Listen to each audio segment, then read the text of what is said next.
Joel's death. I don't know what that pop was, but I said Joel's death. It was I remember when the video game came out, um a lot of people were pissed off about that. And uh, you know, totally justified.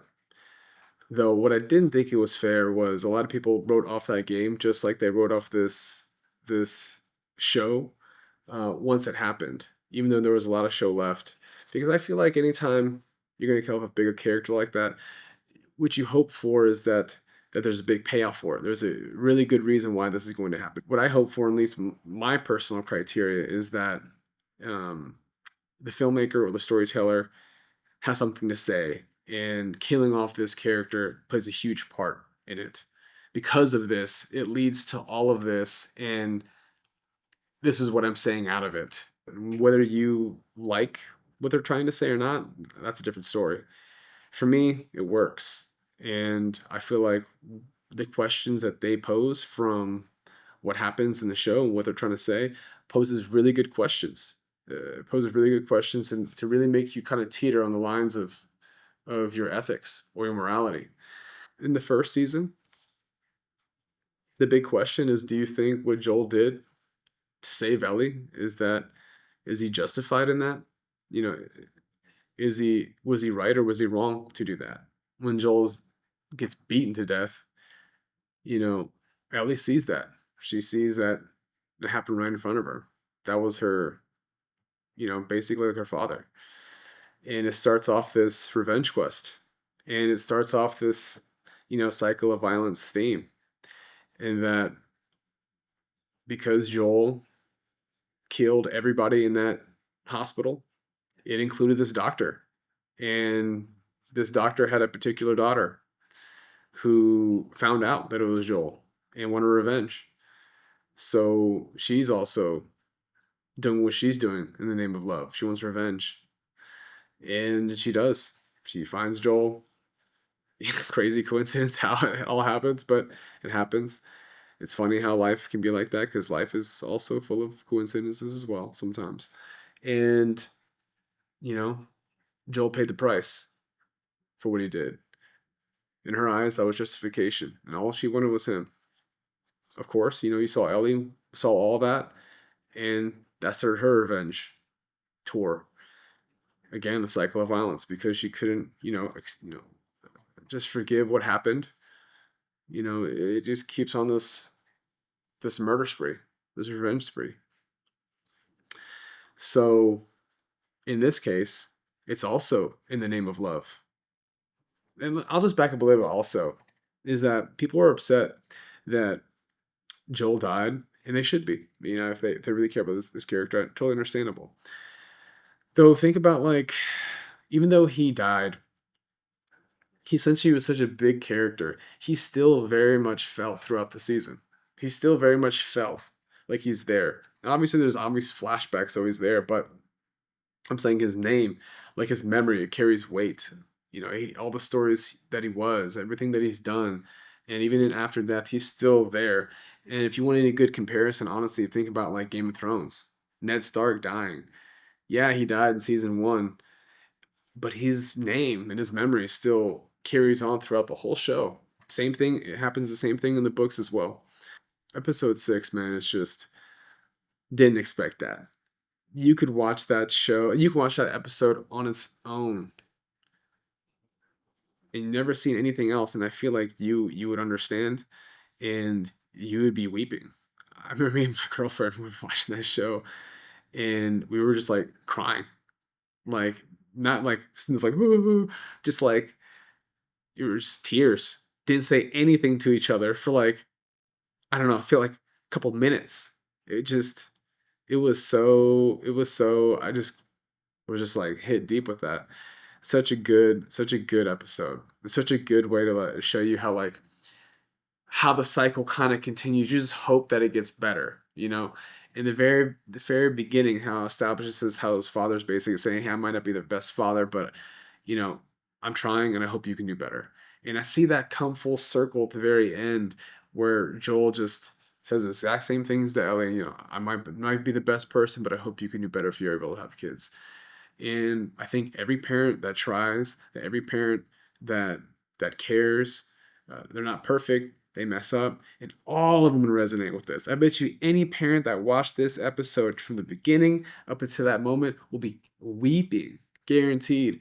Such a good episode, and it was so well executed, so well acted. It just gripped me. It was such a good episode, and it finally shows you like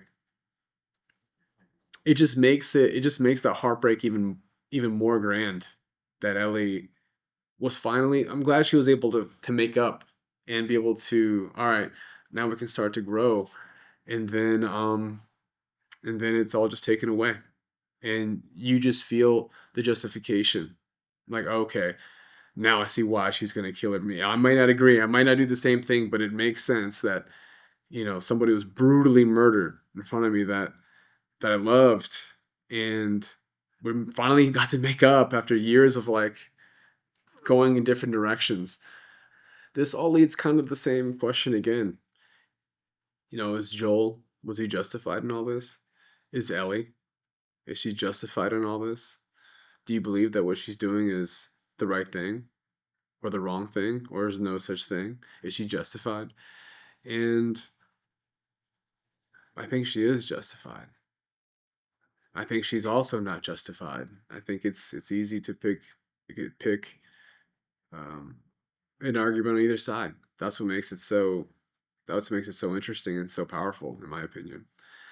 And they do a really good job, kind of like driving that in episode 7 when Jesse kind of confronts Ellie, but hey, everything you're doing is for you. You're selfish, and you should think about the community. You should think about the other people around you.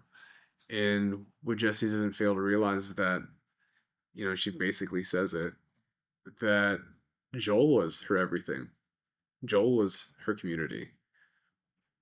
And I saw that destroyed, right before my eyes. Wouldn't you do the same? Yeah, you would do the same. So it does a really good job with that. And I feel like thematically, it's just, they did it again. It's like posing a really tough question or a very interesting one. It may not be tough, but it's a very interesting one. I know it sounds cheesy, but it's in that kind of realm. I feel like there's an argument there for it, that it's in the name of love. Love makes us do crazy things, and this is another really good example of that. Don't get me wrong. I wish I could see a version with Joel still there, and seeing the relationship between him and Ellie grow, and see what kind of other things they can get into that could further develop their relationship. And the dynamic was really good. Don't get it twisted. I would love to see that. Though killing off Joel and trying to tell a new message and trying to hit home with it, it's all there in my opinion. It's all there. There's a price you pay if you want this. And the price that Abby paid was like, okay, you want to kill Joel. Well, you didn't know that you also signed up that all your friends are also going to die because you want this so bad, that revenge just makes things worse. The cycle of violence needs to stop somewhere. And the same thing happens to Ellie. She wants revenge on Abby so bad that some of her friends die. So yeah, when is it going to stop? We'll see.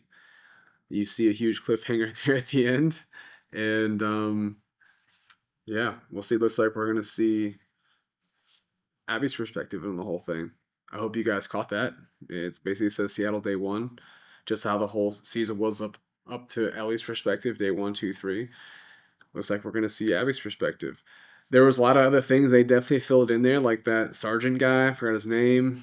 There's definitely some other world building stuff. Some questions raised about Abby. She seems to be like this John Connor figure or something, I guess. So we'll see. It looks like we're going to see her side of the story. And I'm definitely interested to see what happens next. It's kind of a shame, honestly, to see the viewership of this show kind of look like a tank. I think last time I saw it just was way less than season 1, especially after episode 2 of Joel dying. And that's a shame, because uh, I think if people actually watch the whole show, they might have a different opinion. Maybe not. Maybe they still hate it. Maybe they still just don't like it for whatever reason, because they love Joel that much. And but I imagine there's a large amount of people who just kind of maybe stopped watching after episode 2 because Joel wasn't in it. But I hope they ended up watching, whether they don't like it or not. You know, they should still watch it if they liked the first season, because what you hope is that there's an emotional impact that'll have on you, at least something. And episode 6 alone is like such a beautiful episode that if you can watch everything before it leading up to it, and it pays off, man. Anyways, I would love to hear what you have to say.